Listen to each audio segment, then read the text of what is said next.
mesmo pequeno, médio, grande porte, nós nos deparamos aí com problemas ambientais, problemas sociais, nas cidades maiores agora, problemas de mobilidade, né, em função do crescimento da venda de carro, mas do déficit de construção de infraestrutura, né, para essas cidades, questão de saúde, de segurança, de educação, saneamento, habitação, realmente temos hoje grandes aglomerados urbanos com grandes problemas, né? As pessoas saíram da tranquilidade do meio rural, concentraram-se nos grandes centros urbanos, mas cheios de problemas, né? E a nossa vida transcorre na cidade, né? Hoje a maior parte da população é urbana e o nosso dia a dia, né, desde que, né, a nossa vida, os nossos momentos transcorrem na cidade, e se as cidades não são boas, então provavelmente a nossa vida também não é boa. Então, me parece ser uma questão, em primeiro lugar, uma questão de inteligência, de fazermos algo para mudarmos essa situação, porque nós mesmos estamos nos colocando numa situação de infelicidade. E a gente normalmente pergunta, bom, mas de quem é a culpa, né? De quem é a responsabilidade, porque chegamos a esse ponto, né? E a resposta padrão é que a culpa é do governo, né? A gente sempre aponta o dedo na direção do outro, né? E esse primeiro outro é o governo, porque na realidade ele é o grande responsável por maioria dessas questões que eu coloquei, principalmente aquelas ligadas à infraestrutura, e isso está inclusive na própria Constituição brasileira, né? E eu queria fazer uma reflexão que na realidade não é bem assim, né? Para começar, quem colocou esses governantes, esse chamado governo, quem os elegeu, quem os indicou para lá, né? E mais, né? Por que deixamos chegar a essa situação, né? Por que nos calamos durante tanto tempo? Por que precisou, depois de tantos anos, tantas décadas, haver uma intervenção na Rocinha, por exemplo? Por que isso não foi feito antes?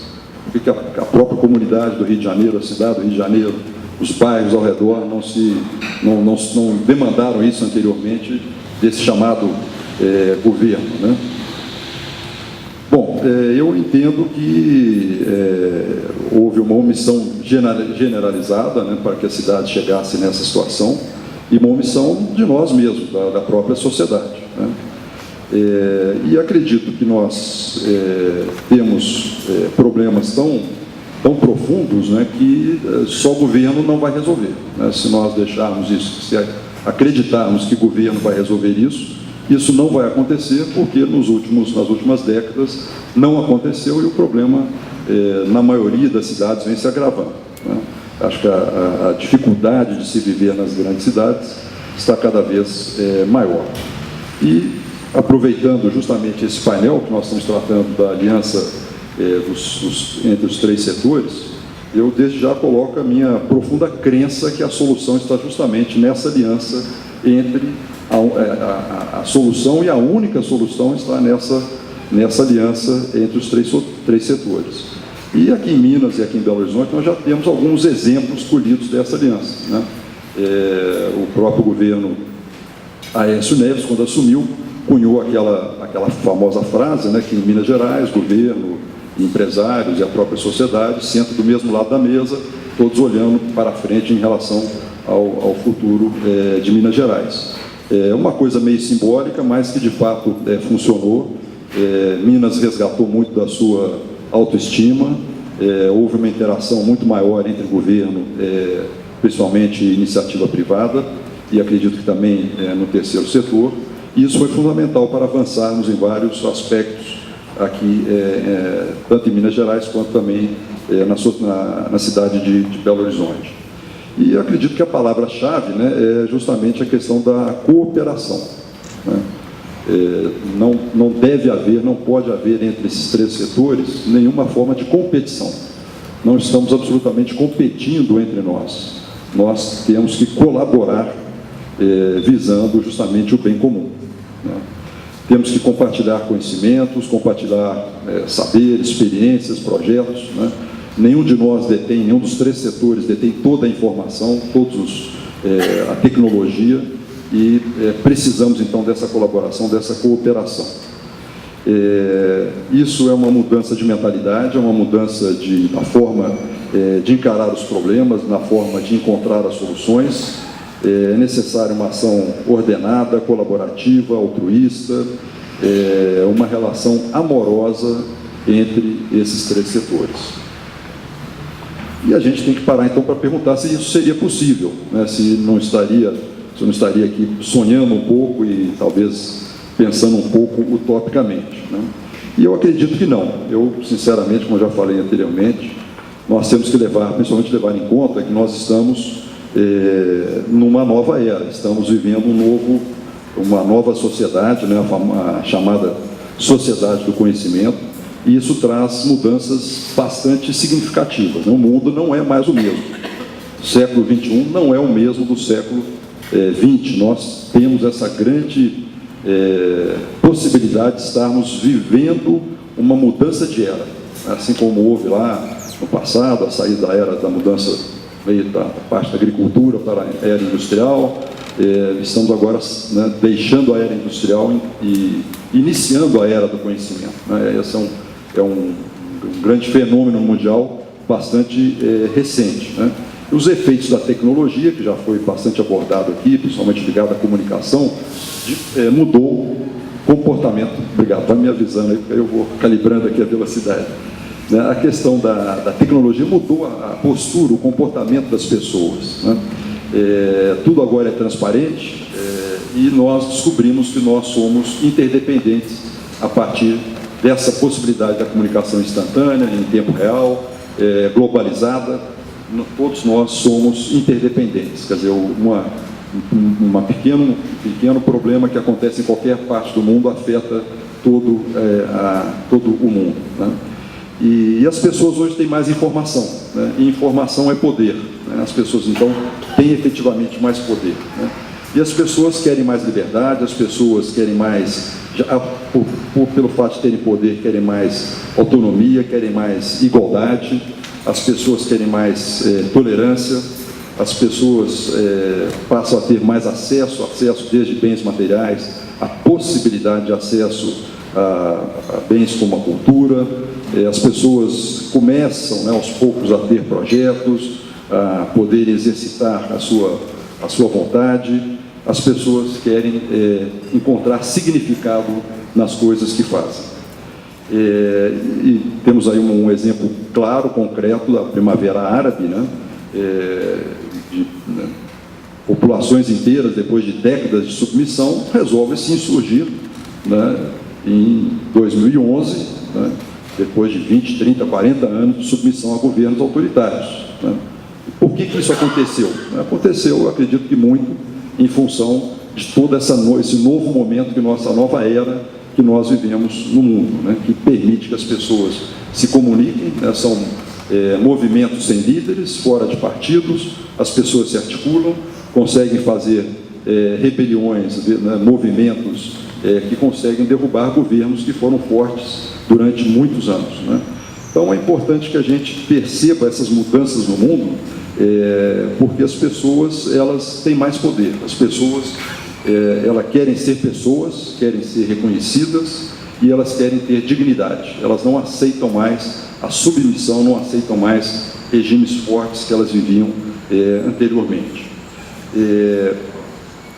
E isso traz um impacto muito grande nos três setores, tanto o governo como no mercado, nas empresas, nos empresários, quanto nas próprias organizações da sociedade civil, nas próprias ONGs. As pessoas se relacionam, né, com esses três setores e passam a se relacionar de forma diferente.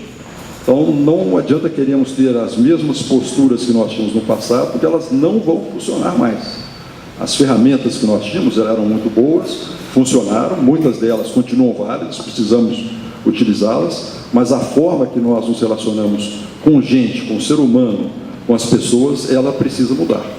Daí a minha crença de que existe, então, uma nova perspectiva, uma nova possibilidade, um novo arranjo nessa aliança entre os três setores que pode mudar essa configuração e trazer sociedades mais sustentáveis, cidades mais sustentáveis.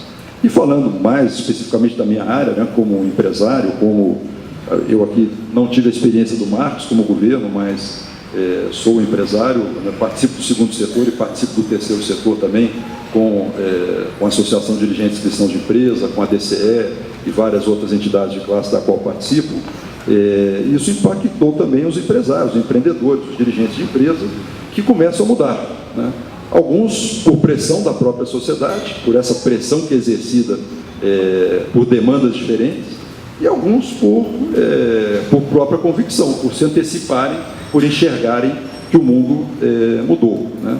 E nessa relação da sociedade com os empresários, precisa a gente lembrar que, por exemplo, né, uma coisa que hoje nos parece muito natural, mas é muito recente, o Código de Defesa do Consumidor existe há 20 anos.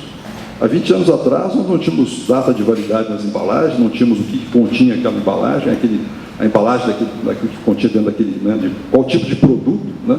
Então, hoje, para nós, isso é impensável. Ninguém vai no supermercado hoje e compra um produto sem verificar o conteúdo, a data de validade, se aquilo se tem produtos lá que fazem bem à saúde ou não. Mas há 20 anos atrás, isso não existia. E eu digo para vocês, na época, o nosso grupo empresarial, um dos principais negócios era a fábrica de cimento, e quando veio, então, começou esse movimento do Código de Defesa do Consumidor, e que falava que o cimento teria que ter prazo de validade, isso para nós foi uma paura, porque cimento, você sabe que o cimento, com o tempo, ele endurece, né? Ele vira uma pedra, né? Pela própria ação da umidade do ar, né? Então, nós entramos em parafuso. Falamos, poxa, como é que nós vamos garantir um prazo de validade do cimento?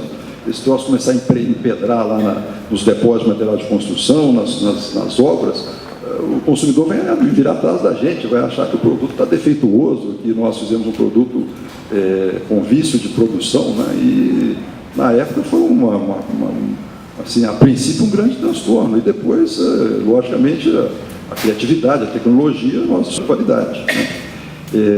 Mas isso é muito recente, só para citar um exemplo, né, de talvez algumas mudanças que vieram por pressão, muitas mudanças, a maioria das mudanças vieram por pressão da própria sociedade, né? Mas hoje a gente já começa a ouvir ainda muito marketing, né? Mas a questão da responsabilidade social, ambiental, livros, academia e algumas empresas também praticando a gestão de ativos intangíveis, que era uma palavra também que até poucos anos atrás nem existia, né? Que é a questão de como gerenciar a marca, como gerenciar o branding da empresa, como gerar confiança, reputação, a questão da nossa pegada ecológica, né? Evoluindo mais aí a questão da cadeia de valor, como se processa toda a cadeia de valor dentro daquela empresa, e a partir disso surgem a DCE, sem dúvida nenhuma, foi a primeira entidade a tratar disso, né, desses temas, da responsabilidade social, né? É a Uniapac, que é a União Internacional que reúne todas as DCEs, foi a primeira entidade a levantar esse tema do papel social da empresa. A empresa tem um papel econômico, mas tão importante quanto o papel econômico é o papel social da empresa, né? E nesse contexto surgem várias ONGs tratando das questões ambientais, principalmente, questões ligadas à questão de gênero, de discriminação, questões ligadas às condições de trabalho, e como reação surge o Instituto Ecos, o Instituto Acatu de Consumo Consciente, a ISO 26000, que foi lançada no ano passado, uma norma internacional de responsabilidade social. Vocês veem como são temas muito recentes no meio empresarial, né? O conceito de stakeholders, né? De repente os empresários descobrem que existe vida além do muro das fábricas, vamos chamar assim, né? Existe uma visão míope, né, de produção, de faturamento, de resultado, né? E além dos shareholders, né, que são os acionistas, né, que existem então as partes relacionadas, né? E as empresas descobrem que estão inseridas numa comunidade, estão inseridas no mundo.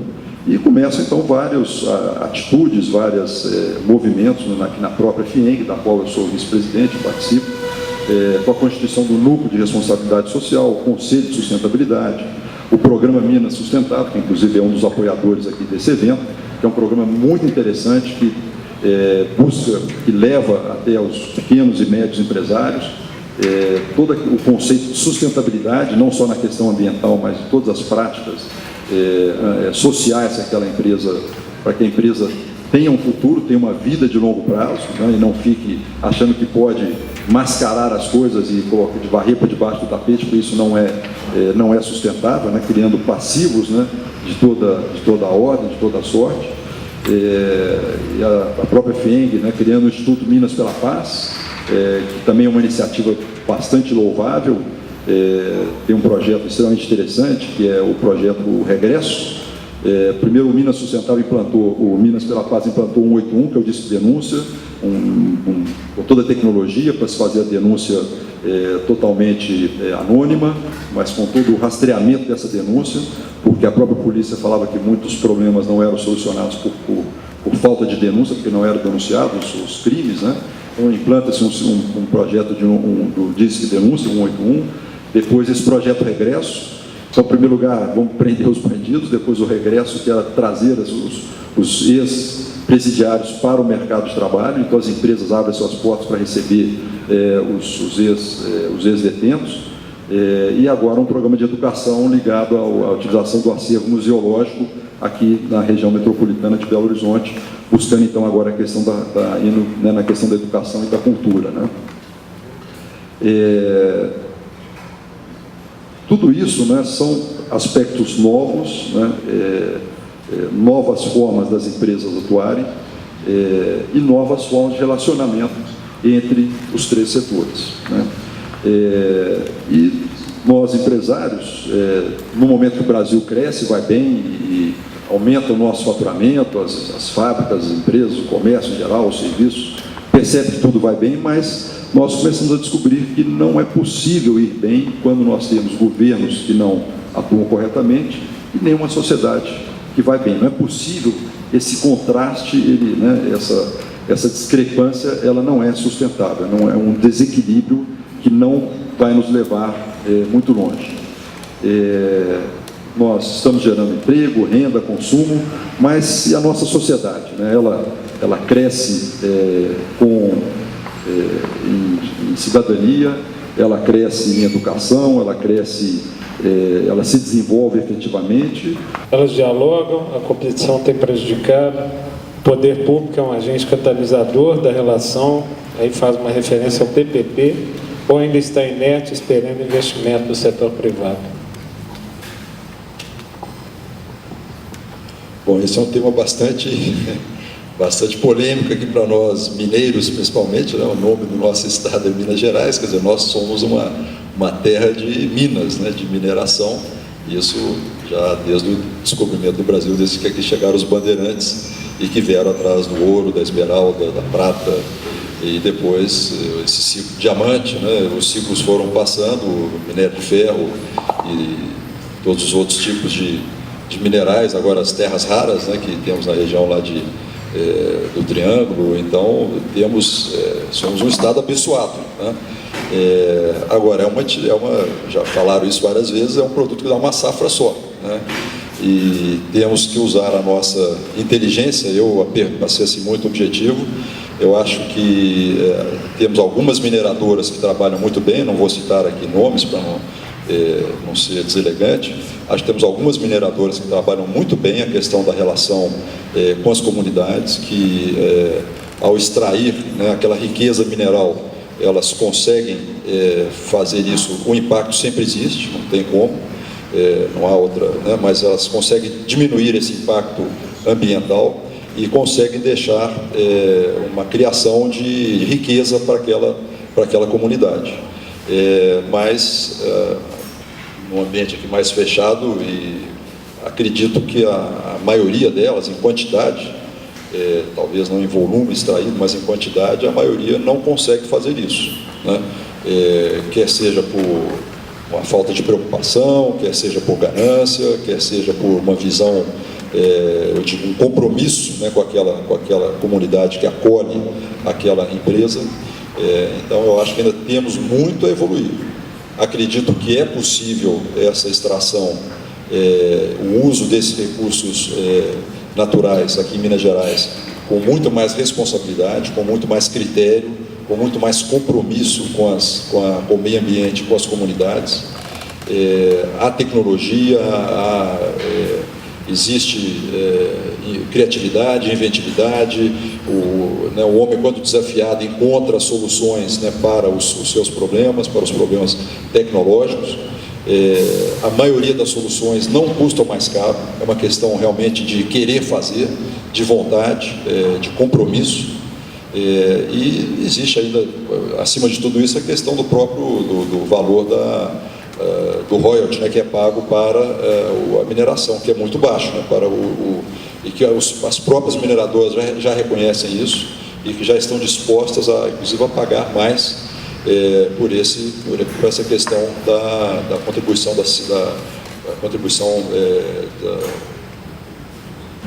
sobre a exploração mineral. Então, acho que existe aí uma questão política que tem que ser resolvida, porque isso depende de passar esse novo código mineral, mas existe também, acho que essa responsabilidade maior das empresas mineradoras, porque elas podem efetivamente extrair, impactando menos e deixando uma situação mais favorável para aquelas comunidades, no momento que aquela comunidade não dispuser mais daqueles recursos. E é um desafio para o nosso Estado, né? Saímos dessa economia primária, que é uma economia extrativa mineral, uma economia agrícola, né, de produção de grãos, de leite, e evoluímos para uma economia do futuro, onde nós não teremos mais essas coisas. Teremos que ter a nossa economia baseada em outros produtos diferentes desse. Isso daqui a 50, 100 anos, não sei quanto tempo, mas daqui a 100 anos Minas continuará existindo e provavelmente a economia não estará baseada mais nesses produtos primários. Então nós temos que começar agora a usar a nossa inteligência para fazer essa transição para uma economia baseada em outros produtos. Obrigado.